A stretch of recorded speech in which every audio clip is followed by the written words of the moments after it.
আমরা আছি কুমিল্লার লাকসাম নওয়াব ফয়জুন্নেসা সরকারি কলেজ। এখানে কলেজ অধ্যক্ষের বিরুদ্ধে মিতা সাফিনাজ তার বিরুদ্ধে একটা অভিযোগ উঠেছে।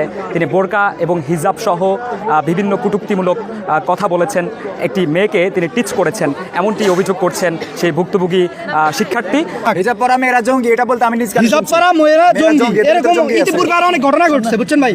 ইতিপূর্বে আরো অনেক ঘটনা ঘটছে। পরীক্ষার হলে আমার নিজের চোখের সামনে এবং আমি তাকে হাজির করতে পারবো। আমার যেই ক্লাসমেটকে কথা বলেছে, হ্যাঁ, যাকে বলেছে যে তোমরা যারা বোরকা এভাবে নিকাব পরে আসো, আমরা কি মুসলমান না, আমরা কি ধর্ম মানি না, এগুলোর ভিতরে হচ্ছে বেশি জঙ্গি, এগুলোর ভিতরে হচ্ছে বেশি দুষ্টামি, এগুলোর ভিতরে হচ্ছে বেশি নোংরামি। এই ধরনের নাটক এখানে করা যাবে না। ডিরেক্ট আমার সামনে এভাবে বলছে এবং একটা মেয়ের মাস্ক টান দিয়ে খুলে ফেলতে আমি নিজে দেখছি। আমার অভিযোগ হচ্ছে সেদিন 21 ফেব্রুয়ারি দিনে কি আমার এই বোনটা এই পোশাকে ছিল। আপনার ছোট বোন? হ্যাঁ, আমার ছোট বোন 5.5 বছর বয়স হলে। তো আমিও হচ্ছে ওরকম একটা হিজাব ছিল, মাস্ক ছিল আর হাত মোজা ছিল। তখন আসার পর উনি ওখানে এই যে ওই জায়গাটাতেই আমি যখন দোতলায় ওয়াশরুমে যাচ্ছিলাম, বলতেছে যে তুমি এখানে কেন আসছো? বললাম যে ম্যাম আমি তো বইমেলা আসছিলাম। আমি হতভম্ব হয়ে গেছি, মানে হুট করে এমন একটা কঠিন প্রশ্নে একটু রাগান্বিত স্বরে বলছি তুমি এখানে কেন আসছো?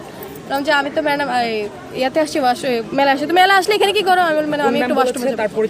উনি হচ্ছেন আমাদের কলেজের অধ্যক্ষ major professor Mita Safinaz ma'am.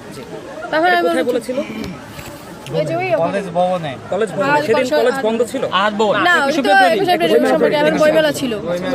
বইমেলা প্লাস কলেজও খোলা, যেহেতু এখানে প্রোগ্রাম হয়েছে কলেজও খোলা ছিল। উনি বলতেছে যে তারপর আমার বোনের পোশাকের দিকে তাকালো, আমার দিকে তাকাচ্ছে। ছোট বাচ্চাদেরকে এগুলো কোন ধরনের পোশাক পরা তোমরা? ওদেরকে এসব পোশাক পরে ওদেরকে কি তাদের পক্ষে কি ঢুকা এগুলো কোন ধরনের পোশাক? তখন কয়েকজন স্যার ছিল, স্যারের মধ্যে একজন স্যার বলতেছে ম্যাম এগুলো তো ছোটদেরকে নৈতিকতা শিখে। এগুলো নৈতিকতা? এগুলো কোন ধরনের নৈতিকতা? এগুলোর ভিতরে আরো দুষ্টামি আর ভণ্ডামি বেশি। এসব বোরকা হিজাবের ভিতরে আরো দুষ্টামি আর ভণ্ডামি বেশি। আপনি দেখেন না, আপনি যে তো রাফিকে দেখেন না, এটা তো বোরকার অজুহাত দেয়। তার কয়জন সেফটি থাকে। এরপর স্যার বলতে ম্যাম এগুলো তো সমাজের ফর্মালিটি, মুসলিম সমাজের ফর্মালিটি বুঝিয়ে চলতে হয়। উনি কোথাও কিসের ফর্মালিটি? মানে উনি এখান থেকে দোতলায় ওই যে টিচার রুমের সামনে যাওয়ার পর্যন্ত উনি এরকম বলেই যাচ্ছেন, ওরা এরকম মন্তব্য করেই যাচ্ছেন। এর পূর্বেও যখন আমি ডিগ্রি ফার্স্ট ইয়ার প্রথম ক্লাসে আসি, ওই দিনে আমার কাছে আছে হিসাব ধরে বলতেছে এটা কি পরে আসছো, এটা কেমন লাগতেছে, এগুলো ভালো লাগে না, এগুলো পড়লে আমার জন্য মাদ্রাসার শিক্ষার্থী মাদ্রাসা লাগে, ইউনিফর্ম পরে আসবে। তো আমি তো প্রথম দিন ইউনিফর্মের সম্পর্কে জানতাম না।